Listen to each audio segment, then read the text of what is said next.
Olá, galera, sejam bem-vindos. Neste vídeo, nós vamos falar sobre os riscos embutidos dentro dos requisitos. No início da computação, anos 60, 70, não existia um método para desenvolver.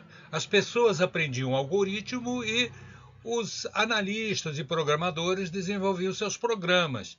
A única metodologia que tinha era o faz, conserta. A cultura era faz, implanta e vai consertando à medida que vai se descobrindo os erros ou as características necessárias para o projeto. Nessa metodologia faz, conserta, cada um tinha uma forma de trabalhar. Então, a análise e a programação dependia das pessoas, era uma forma de artesanato, era um artesão. O programador era um artesão. E o número grande de erros exigiu manutenções excessivas. E isso nos levou ao que nós chamamos de uma crise do software.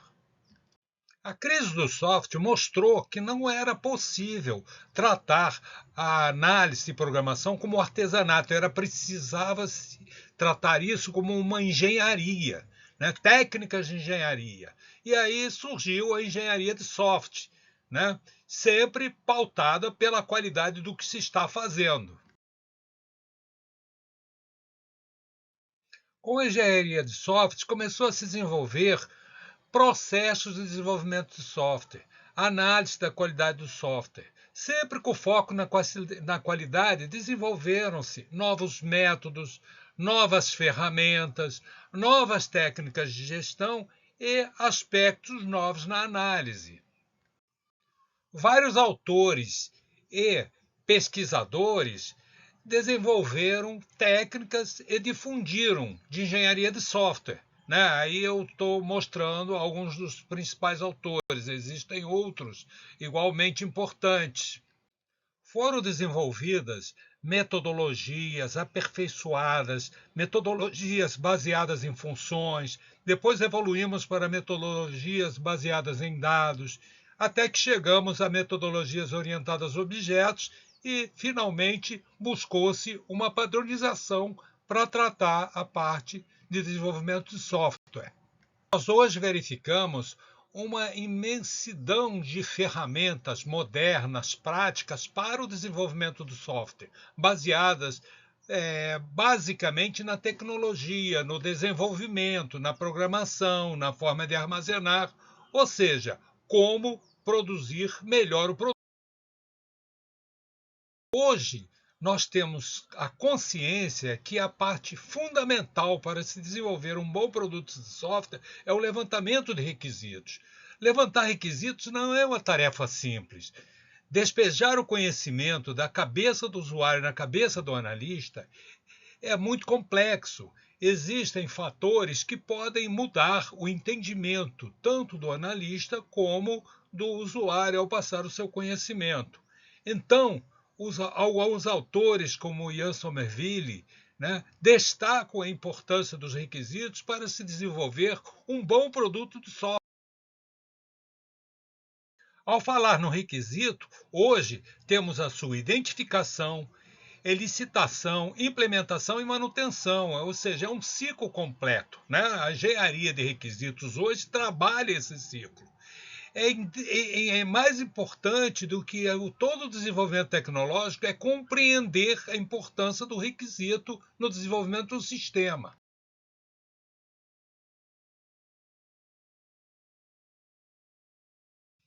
Mas o insumo básico para eu fazer um bom sistema é o requisito. Quando eu tenho uma boa especificação de requisitos associado com uma boa tecnologia disponível, eu vou fazer um belo sistema computacional.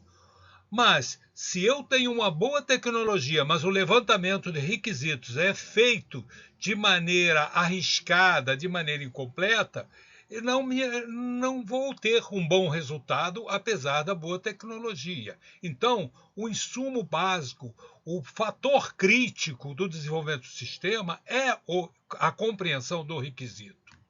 A má compreensão do requisito vai me levar a implementações defeituosas e isso vai me gerar manutenção.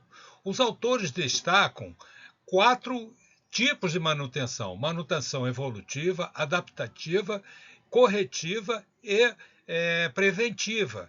Essas manutenções, elas são devido ao negócio, devido à evolução da tecnologia, devido a erros no levantamento de requisitos. Então, é fundamental tratarmos bem o requisito para garantirmos uma melhor vida, né? Uma melhor vida para o nosso sistema. Então, o requisito é um fator de risco para a manutenção.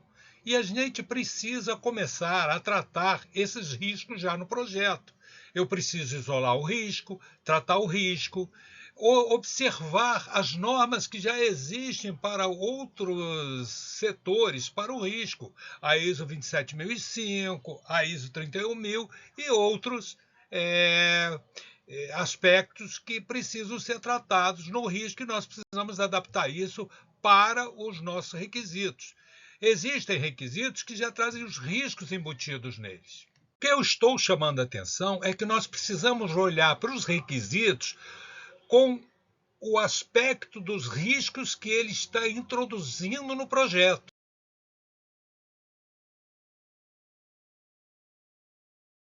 Existem riscos que são introduzidos pelos requisitos funcionais, são inerentes ao negócio, tipo novos produtos, novos negócios, ou seja, ligados ao requisito funcional. E riscos que são ligados aos requisitos não funcionais. Dependendo do sistema, nós temos que olhar para as tecnologias que estão emergentes. Depois do projeto conceitual, eu vou começar o meu projeto lógico. No meu projeto lógico, eu vou tratar os requisitos funcionais e não funcionais. Neste momento, eu tenho que começar a verificar os riscos introduzidos pelos aspectos funcionais e pelos aspectos não funcionais. Na categoria dos riscos funcionais, nós temos os riscos do negócio, os riscos associados à segurança, hoje é importantíssimo isso, riscos tecnológicos, riscos culturais e riscos legais. Quando eu tenho um requisito, eu tenho que ver, no seu aspecto cultural, o que ele vai mexer com hábitos sociais, né? Quais são os novos paradigmas que estão envolvidos, às vezes, com esse requisito. Pelo aspecto legal, temos as leis de consumidores, leis empresariais, leis tributárias, leis civis para consumidores e outras leis. Então, como é que esse requisito será afetado por essas leis? Como é que a gente pode resolver isso? Em relação ao negócio, olhando assim, a abordagem dada em planejamento estratégico pelo professor Porter, nós temos que ver novos mercados, se eu tenho concorrentes entrantes, se eu vou precisar abrir filiais, fornecedores, ou seja, vários aspectos do mercado que podem influenciar ou podem afetar o requisito que você está levantando. A segurança também é um aspecto importante no requisito.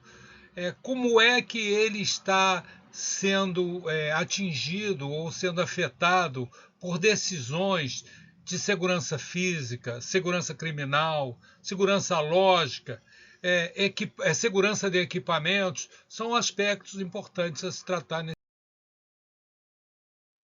Do aspecto do requisito não funcional, olhando para a tecnologia, como é que eu posso me prevenir para novos equipamentos, novos softwares, novos browsers, novas linguagens e outros aspectos.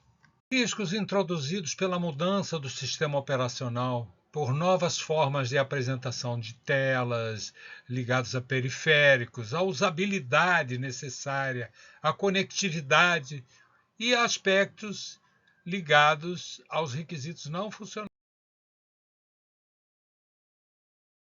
Uma vez identificados os riscos, eu preciso ver quais são os riscos realmente comprometedores, quais são os riscos altos, riscos residuais, qual é o custo, qual é o plano de contingência para cada risco, ou seja, eu tenho como classificar os riscos.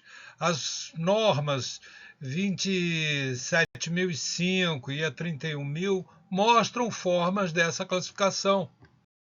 Para tratar os riscos, eu vou fazer isso já no projeto lógico, não é? Então, eu já tenho ferramentas hoje que me permitem tratar esse risco. Por exemplo, desenvolver o meu projeto em arquitetura de camadas, verificar os riscos e definir quais são os métodos que envolvem risco. Muitos dos riscos, principalmente a nível de negócio, eu tenho que voltar no modelo de dados, trabalhar o modelo de dados. Então, as ferramentas já existem. Então, no nosso projeto lógico, uma vez que ele está definido, nós vamos tratar os riscos, fazendo as adaptações, a mitigação dos riscos que nós. Muitas vezes, ao identificar um risco a nível de negócio, eu vou ter que voltar no modelo de dados e verificar, por exemplo, como mostrado aí na figura, que uma entidade apontando para outra entidade não vai me dar flexibilidade, por exemplo, fazer uma incorporação de empresas. O ideal é que eu tenha os meus cadastros separados, as minhas entidades separadas. Então, isso envolve trabalhar mais com objetos associativos. Então, eu tenho que voltar no modelo de dados e verificar essas estruturas. Observar os métodos. Tem métodos que já trazem o risco embutido. Toda vez que eu tiver que acessar dados de terceiros ou fora do meu projeto, é um fator de risco. Então, coloquei aí, por exemplo, emitir nota fiscal dentro da classe produto. Ora, emitir a nota fiscal, embora seja um método muito simples, ele tem um risco embutido, que é, por exemplo, a emissão de impostos. A emissão de impostos não é definida pelo analista nem dentro do nosso sistema. É definido por uma entidade externa, que são as prefeituras ou os órgãos governamentais. Portanto, devem ser separados, é uma classe de risco. Então, é esse tipo de análise que nós vamos fazer para cada requisito e resolver isso a nível de projeto. Outro exemplo mostrado aí na figura é quando eu tenho que acessar alguma coisa fora do meu sistema, né? O que a gente chama às vezes de um sistema legado. Isso não pode ser colocado no nosso projeto, isso é uma classe de risco, então deve ser separado esse tipo de método. Então, fazer essa análise em todo o projeto, em cima do modelo em cima do modelo lógico, é fundamental para a gente minimizar os riscos. Outro aspecto importante é a gente definir o que se faz quando o risco ocorre.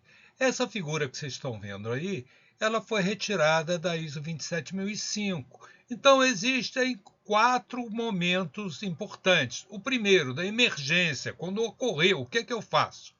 Segundo, algum tempo depois, a curto prazo, avisar os envolvidos: olha, aconteceu esse problema, como é que a gente resolve? Depois, providenciar o acerto, já a prazo médio, né? E depois, finalmente, disponibilizar a solução. Evidente que isso tem que ser adaptado para os nossos requisitos, mas quando ocorre um evento que nós fizemos o tratamento, o que nós vamos fazer? Isso pode também ser resolvido de alguma maneira a nível de sistema. Então, podemos dar alguma solução prévia para isso. Neste vídeo, focamos nos riscos embutidos nos requisitos.